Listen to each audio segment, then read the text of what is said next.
Hey everyone, Retire on Dividends here. I've been wanting to make this video, but everything is just a pain. There's a lack of time left and right, but I saw yesterday, I think it was yesterday, YieldMax tweeted, yeah, it was yesterday. YieldMax tweeted, which YieldMax ETF are we launching next? See choices below. And they gave three choices, all of them of which is YMAX. And they give a link, I guess, of their filing. And in the filing is YMAX and here's the filing, by the way. In the filing is YMAX and YMAG. So I figured I'd do a video just to look at the two, compare the two, see who's better, if any, and then, have fun with it. So, like I said, there's a prospectus dated January 8th. So we saw this earlier. It was I don't know when the other one was dated, because obviously, people have been asking about this. They knew about this from a prior submission, and sure enough, it seems like it's going to be launched any day now. I heard someone said, "Did you hear it's launching next week?" So maybe it's next week. Again, whatever. It launches when it launches. So anyway, is YMAX and YMAG worth it? And if so, which one is better? Let's try to get into that. So this is a website. Keep in mind, I was not able to put this under my files, so I can't highlight anything.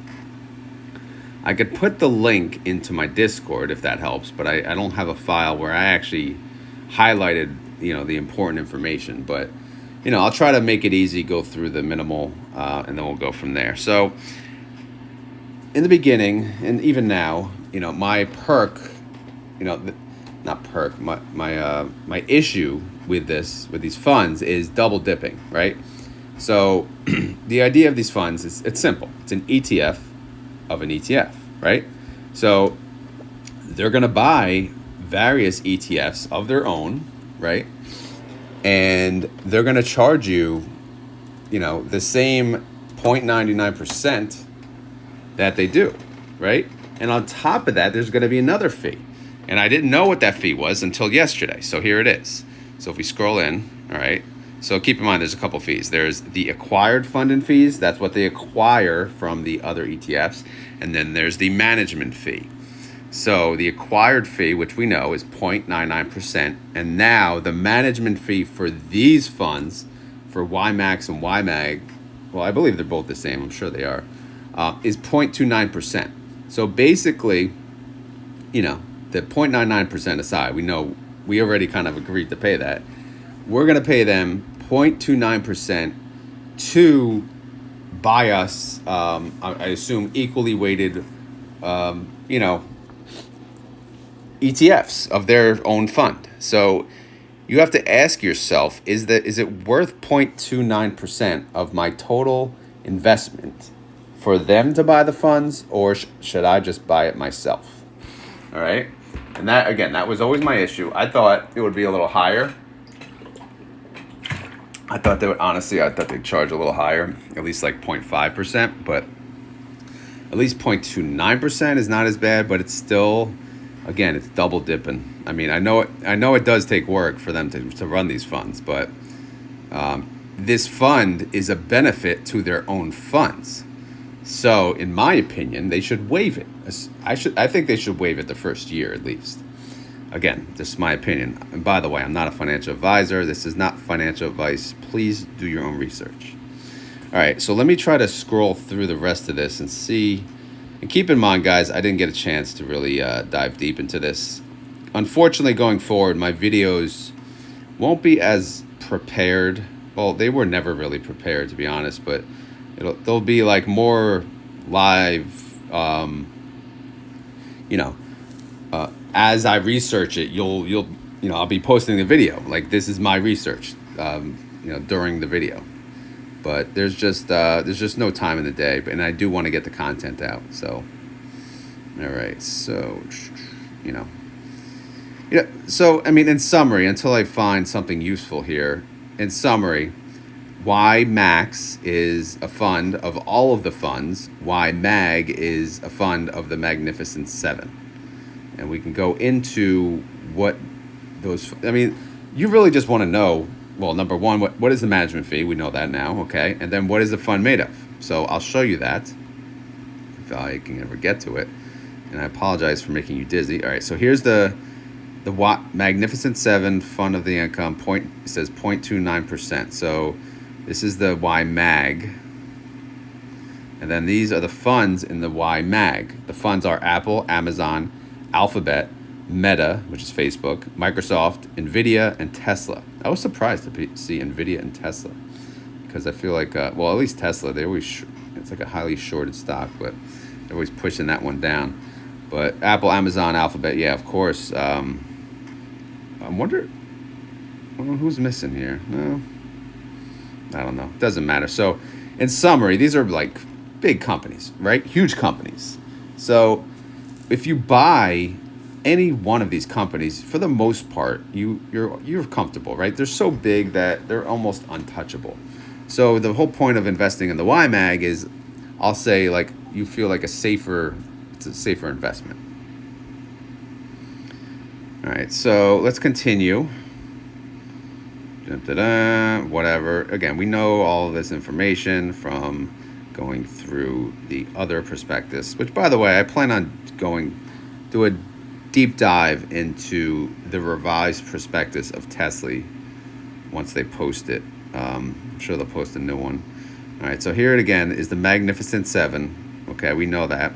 And here's the industries. All right, so I guess these are like these are the industries, not the sectors.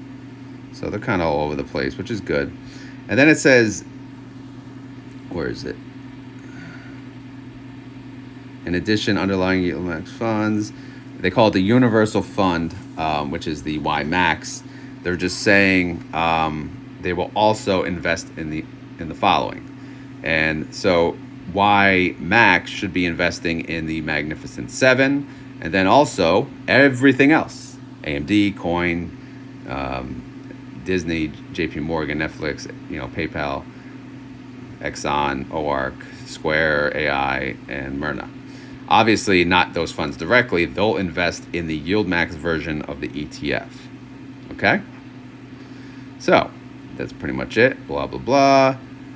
Blah, blah, blah, blah, blah, blah, blah, blah, blah. Yeah, we don't care. We don't care. We don't care. We don't care. Yeah, I think that's pretty much it. So, now that we know what the funds are, how much they charge, what they do, which one is better? And don't worry, I'm here to show you the numbers. So if we go to my spreadsheet here, I have all of the funds, and I have the implied volatility, I have the current yield, the current stock price, and the latest distribution payment. So let's take a look. In green, I have the Magnificent 7, and then everything else is the other. So let's take a look at YMAX, okay?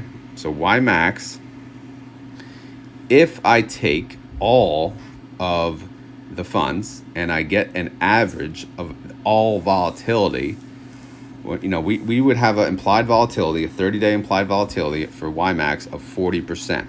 I don't know if you guys can see good. Try not to ruin the YMAG.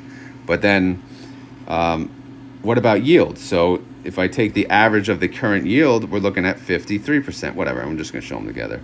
And then if I take, again, I think the price is irrelevant, but I just did it anyway. But if it has anything to do with the current price of the others, the starting price at least won't matter. But after that, it'll fluctuate with the actual change in the ETF price. But the average of all of them is 1941 current price for YMAX. And then if we take the distribution, if YMAX existed last month, we'd probably get a payment of 91 cents per share, which is really, really good. I was impressed with that number. And now if we look at YMAG, it's 33% implied volatility. Again, keep in mind it's lower because, look, it's safer stocks. Outside of Tesla's really the leader of the implied volatility. But look, they don't have AIYY. They don't have the Myrna, AMD. Like, these are look at Coney, 84%. So keep in mind, like, that's why YMAX implied volatility is so much higher. The current yield for YMAG is, obviously it's, that's going to be lower too. Because keep in mind, with these funds, what you really need, you need implied volatility. You need the trades to work too, but implied volatility is really, the always going to be the breadwinner, because that's where the premium comes from. The current yield average for YMAG is 35%. To me, that's okay. That's not fantastic. That's okay. But YMAX 53%. That's a big gap. Current stock price, again, this part's irrelevant, but it's a little lower than all funds. And then look at this. The January distribution would have been 55 cents. So would you invest your money? Let's just talk about YMAG first. Would you invest your money and pay an additional 0.29% and the Magnificent Seven for 55 cents a month? Me personally, no, I probably won't. However, looking at the YMAX numbers, that makes me reconsider. I didn't think the average implied volatility was going to be that high. Honestly, I thought it'd be a little lower. But keep in mind, it can go lower as they add other funds. Because YMAG's not going to change. It is what it is, right? It's going to change only with the funds. But YMAX, I'm assuming every time they make an additional fund, they're just going to add it to the YMAX portfolio. So, yeah, but right now, current yield could be 53% as of the January payment. That's not bad. That's really good, right? That's Tesla's status. Tesla's what, 60%? I can't believe Phoebe. And then, keep in mind, the Mag 7 numbers, Facebook is kind of overblown in January. I don't know if it's always going to be that high. So YMAG could be lower, realistically. So, yeah, if I compare the two just by implied volatility, current yield, and payment, YMAX is a clear winner, and it's also more diversified. So, to me, YMAX is a better option than YMAG.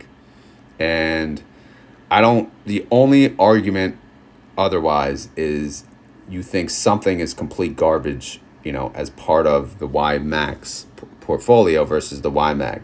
For example, you may think Disney's going in the dumps, right?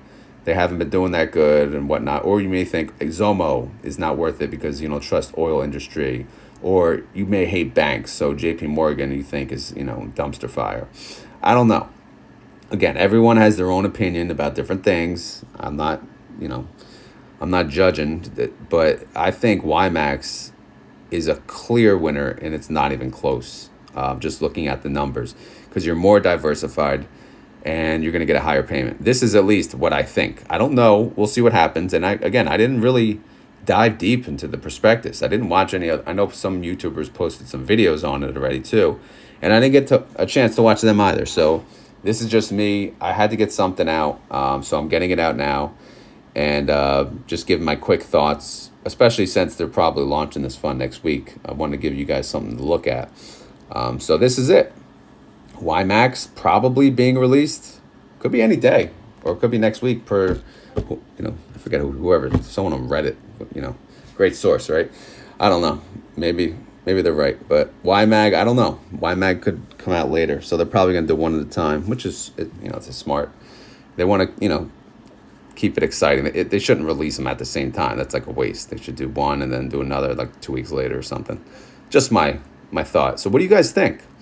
What do you think is better, YMAX or YMAG? Leave that in the comments down below, okay? And on top of that, is this worth 0.29% expense on top of your 0.99%, right? It took us a while to say, they earned the 0.99%, but are they earning 0.29% to buy their own funds? Or do you think they should waive it? I think they should waive it, at least for a certain period. But I don't know. This is not the final. I think this is a draft still. This is not really. It doesn't look like it's finalized, but we'll see what happens. We'll see. Let me know if you have any questions in the comments below as well. But if you enjoyed this video, please click like as always, or if you want to click like, sharing is just as good. I always, I always am grateful when people say they shared my video. Is it okay? Of course it's okay. It's absolutely okay. But yeah, that's it. That's all I got. I got to go to work, but I'm probably going to launch this video. I'll launch it today. It's going to be probably launch at 3 p.m. But yeah, I hope you guys enjoy it. Anyway, have a good day, everyone. Later.